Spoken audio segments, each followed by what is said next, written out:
नमस्कार, विंध्या टाइम्स में आप सभी का स्वागत है। रीवा शहर की करहिया मंडी में बनाए गए चोरहटा खरीदी केंद्र में धान की अवैध बिक्री से पहले कलेक्टर के निर्देश में संयुक्त टीम ने दबिश दी है। बताया गया है कि नई बोरी में पुरानी धान भरकर बेचने की तैयारी चल रही थी, तभी किसी ने फर्जीवाड़े की सूचना कलेक्टर डॉक्टर इलैयाराजा टी को दे दी। ऐसे में कलेक्टर ने तुरंत नायब तहसीलदार यतीश शुक्ला और नागरिक आपूर्ति निगम के जिला प्रबंधक संजय सिंह को मौके पर भेजा, जहां संयुक्त टीम को 339 बोरियों में 135 क्विंटल धान मिली। इसका अनुमानित मूल्य 2,71,000 रुपए बताया जा रहा है। मध्य प्रदेश सरकार के द्वारा कालाबाजारी को रोकने की लगातार कोशिशें की जा रही हैं। बावजूद इसके कर्मचारियों की मिलीभगत से कालाबाजारी का सिलसिला चलता ही जा रहा है, जिसको लेकर प्रशासन भी एक्टिव मोड पर आ गया है। प्रशासन के द्वारा कालाबाजारी के खिलाफ लगातार कार्रवाई की जा रही है। ताजा मामला सामने आया है रीवा के कृषि उपज मंडी करहिया से, जहां पर सरकार के द्वारा 2018-19 में खरीदी गई धान को समिति प्रबंधक के द्वारा दोबारा 2021-22 टैग लगाकर सरकारी खाते में जमा कराया जा रहा था, जिसकी कीमत दोबारा फर्जी किसान के खाते में भुगतान की जाती। बताया जा रहा है कि मामले की शिकायत कलेक्टर रीवा के पास आई थी, जिसके बाद कलेक्टर ने नागरिक आपूर्ति निगम के अधिकारी के साथ राजस्व अमले की टीम को भेजकर खरीदी केंद्र में दबिश दी।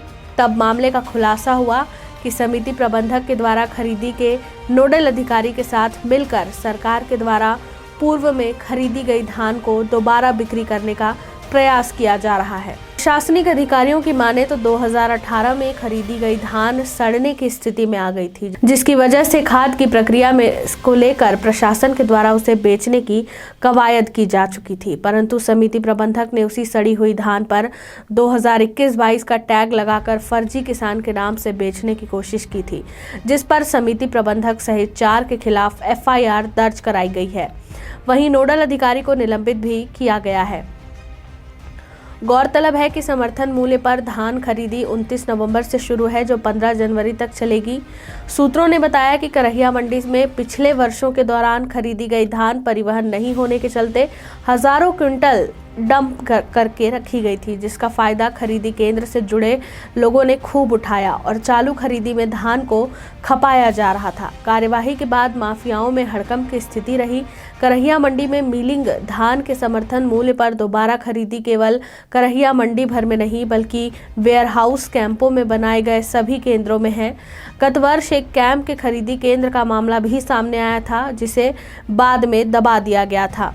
आपको बता दें, जिला प्रबंधक नागरिक आपूर्ति निगम रीवा द्वारा 6 जनवरी को करहिया मंडी खरीदी केंद्र में किए जा रहे फर्जीवाड़े की FIR चोरहटा थाने में दर्ज कराई गई है, जिसमें चोरहटा समिति प्रबंधक सहित 4 आरोपियों के खिलाफ इसी एक्ट की धारा 420, 409, 120 व आवश्यक वस्तु की अधिनियम 1955 के तहत प्रकरण दर्ज किया गया है। मामले में चोरहटा समिति प्रबंधक सुजीत पांडे, बद्री सेन गोदाम प्रभारी, मारफेड चोरहटा रामकिशोर मिश्रा खरीदी प्रभारी चोरहटा, रामतंश मिश्रा रमकुई जो कि किसान हैं और जिनका पोर्टल में नाम दर्ज था। साथ ही इनके घर के ठीक बगल में ही खाद्यान्न वितरण केंद्र भी बनाया गया है। ये हालात सिर्फ करहिया मंडी के नहीं, बल्कि जिले में लगभग खाद्यान्न वितरण केंद्र की यही स्थिति है। एक्चुअली आदरणीय कलेक्टर सर महोदय को कोई इन्फॉर्मेशन मिली थी कि करहिया मंडी जो स्थानीय रीवा में है, कृषि उपज मंडी परिसर में, वहाँ 4 केंद्र संचालित होते। वहाँ पर ओपन कैप में हमारी पुरानी 18-19 की धान रखी हुई थी। वो सर को ये मैसेज मिला कि वहाँ की धान रिसाइकिल होके वर्ष 21-22 की बोरियों में और टैग करके रखा जा रहा था।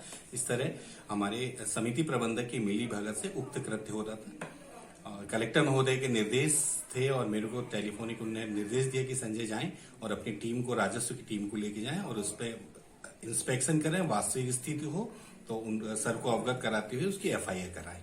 धान वर्ष 18-19 की थी, जो ऑलरेडी सेल आउट हो चुकी थी, जो खाद बनाने के लिए विक्रय हो चुका था उसका। उस धान को समिति प्रबंधक सुजीत पांडे और उनके सब ऑर्डिनेट मिस्टर RK मिश्रा और हमारे कृषक बंधु के नाम से वो वर्ष 21-22 की बैग में भर गई थी जो ऑलरेडी जमा होने जा रही थी और किसान भाइयों को एसी नोट बन के पेमेंट हो जाता यदि सर्वेयर के आंखों से यदि ओझल हो जाती वो धान। कितनी धान थी सर? ये 339 बोरे बराबर 136 क्विंटल 40 किलो धान थी जिसका मूल्य 2,71,000 रुपए था। इस पे आदरणीय कलेक्टर सर ने बोला जो नोडल अधिकारी थे हमारे कृषि विकास विस्तार अधिकारी महोदय उन पे को सस्पेंड कर दिया गया। समिति को तत्काल सस्पेंड करके दूसरी समिति में ऐड कर दिया गया और इस पे धारा 409, 411, 120B और 3/7 के तहत अपराध पंजीबद्ध कर दिया गया है और इन पे आगामी कार्रवाई पुलिस विभाग द्वारा की जा रही है।